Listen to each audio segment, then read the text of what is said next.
গত কয়েকদিন ধরেই মিরপুর শেরেবাংলা স্টেডিয়ামে বাংলাদেশের নারী ক্রিকেটারদের পদচারণায় মুখর। এর প্রধান কারণ আয়ারল্যান্ডের বিপক্ষে সিরিজ। আইরিশদের বিপক্ষে ৩ ম্যাচের ওয়ানডে সিরিজের সব ম্যাচই অনুষ্ঠিত হবে মিরপুরে। বুধবার মাঠে গড়াচ্ছে সিরিজের প্রথম ম্যাচ। পরবর্তী নারী ওয়ানডে বিশ্বকাপে সরাসরি জায়গা পেতে হলে পরপর ৬টি ম্যাচ জিততে হবে বাংলাদেশের। অবশ্য আয়ারল্যান্ড সিরিজের আগে এসব নিয়ে ভাবছেন না জ্যোতি। তিনি জানিয়েছেন, আপাতত সিরিজেই নজর তাদের।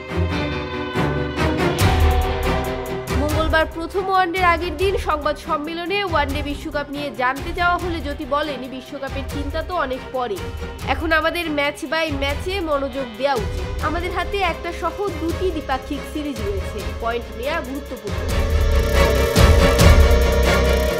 জ্যোতি বলেন, ওয়েস্ট ইন্ডিজ অবশ্যই চ্যালেঞ্জিং। আমরা যদি এখান থেকে ভালো একটা সিরিজ শেষ করতে পারি, দল হিসেবে অবশ্যই পরের সিরিজে আমাদের মানসিকভাবে এগিয়ে রাখবে। উইমেন্স চ্যাম্পিয়নশিপের প্রথম 12 ম্যাচের কোনোটিতেই জেতেনি আয়ারল্যান্ডের মেয়েরা। শেষ 6 ম্যাচে তারা জিতেছে কেবল 3টিতে।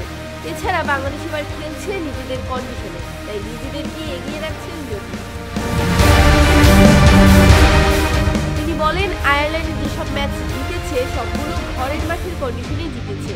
এই কন্ডিশনে তাদের তেমন ম্যাচ খেলার অভিজ্ঞতা নেই, জেতার হার অনেক বেশি কম। ওদের সঙ্গে যতবারই খেলেছি আমাদের জয়ের হার অনেক বেশি। যেহেতু ঘরের মাঠে খেলা, যে কেউ নিজের ঘরের মাঠের কন্ডিশনে সবচেয়ে বেশি শক্তিশালী হয়। সাম্প্রতিক সময়ে সিরিজগুলো যদি দেখেন, অস্ট্রেলিয়া ছাড়া আমরা ভালোই খেলেছি, তাদের রেকর্ডটা কিন্তু তাদের মাঠে।